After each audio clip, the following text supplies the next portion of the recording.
Assalamualaikum warahmatullahi wabarakatuh. Perkenalkan, nama saya Ilgi Gonzales dengan NIM 21086048. Baiklah, saya akan mempresentasikan implementasi kurikulum 2013 dalam pembelajaran PJOK. Implementasi kurikulum 2013 dalam pembelajaran PJOK.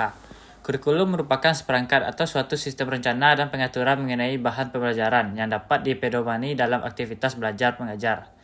Intinya, kurikulum adalah rencana pembelajaran. Oleh karena itu, semua pihak yang terlibat dalam berkaitan langsung dengan fungsi kurikulum ini wajib memahaminya.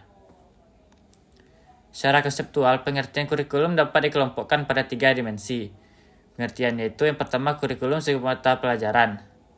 Mengandung makna bahwa pada dasarnya kurikulum itu terdiri atas sejumlah mata pelajaran yang harus ditempuh siswa. Dalam hal ini, kurikulum selalu berorientasi pada pengusahaan isi atau materi pembelajaran sebagai sasaran akhir proses pendidikan. Yang kedua yaitu kurikulum sebagai pengalaman belajar. Dan pengertian kurikulum pada dimensi kedua tidak dibatasi hanya sebagai sejumlah mata pelajaran saja, tetapi mencakup semua pengalaman belajar yang dialami siswa dan mempengaruhi perkembangan pribadinya. Ini mencakup seluruh kegiatan yang dilakukan oleh siswa. Untuk yang ketiga yaitu kurikulum sebagai program rencana pembelajaran, mengandung makna bahwa kurikulum tersebut merupakan suatu program atau rencana belajar sebagai untuk menjawani pandangan mengenai pengertian kurikulum yang terlalu sempit dan pandangan yang terlalu luas. Berikut yaitu fungsi kurikulum. Yang pertama, fungsi penyesuaian. Fungsi penyesuaian mengandung makna bahwa kurikulum sebagai alat pendidikan harus mampu mengarahkan siswa agar memiliki sifat yang mampu menyesuaikan dirinya dengan lingkungan, baik lingkungan fisik maupun lingkungan sosial.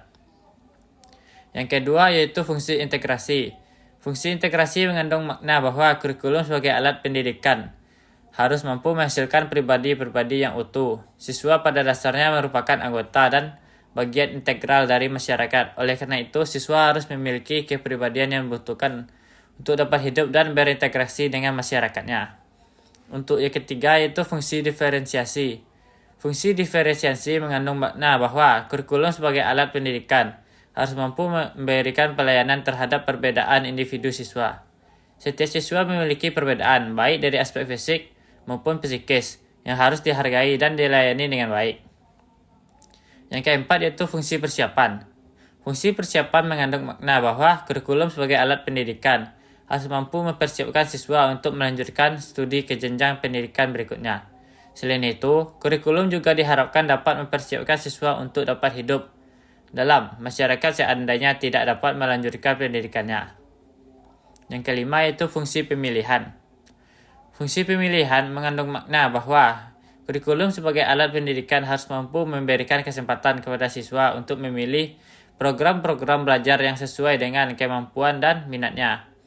Fungsi pemilihan ini sangat erat dengan hubungannya dengan fungsinya diferensiasi, karena pengakuan atas adanya perbedaan individual siswa berarti pula diberinya kesempatan bagi siswa tersebut untuk memilih apa sesuai dengan minat dan kemampuannya. Untuk mewujudkan kedua fungsi tersebut, kurikulum perlu disusun secara lebih luas dan bersifat fleksibel. Berikut fungsi diagnostik.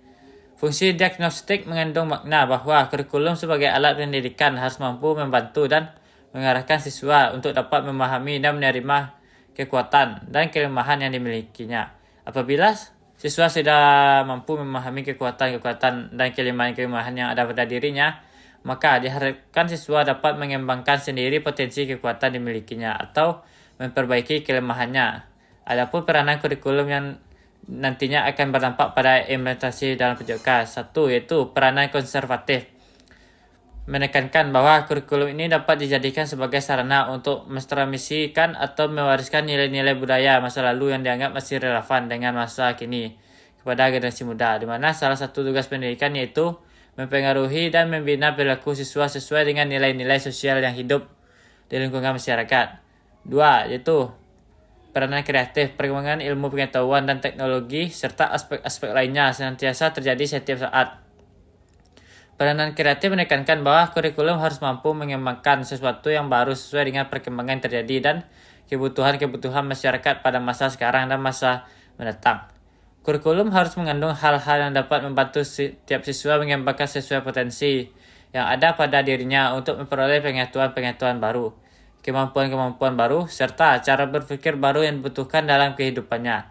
Yang ketiga yaitu peranan kritis dan evaluatif. Peranan kurikulum tidak hanya mewariskan nilai dan budaya yang ada atau menerapkan hasil perkembangan baru yang terjadi, melainkan juga memiliki peranan untuk menilai dan memilih nilai dan budaya serta pengetahuan baru yang akan diwariskan tersebut. Dalam hal ini, kurikulum memiliki peranan sebagai kontrol atau filter sosial. Nilai-nilai sosial yang tidak sesuai lagi dengan keadaan dan tuntutan masa kini dihilangkan dan diadakan modifikasi atau penyempurnaan.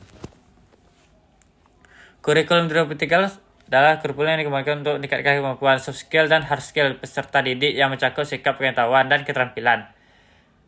Dalam Permendikbud nomor 59 tahun 2014 tentang kerangka dasar dan struktur kurikulum sekolah menengah atas atau madrasah aliyah, dijelaskan bahwa kurikulum 2013 bertujuan untuk mempersiapkan manusia Indonesia agar memiliki kemampuan hidup sebagai pribadi dan warga negara beriman, produktif, kreatif, inovatif, dan afektif, serta mampu berkontribusi pada kehidupan bermasyarakat, berbangsa, bernegara, dan peradaban dunia.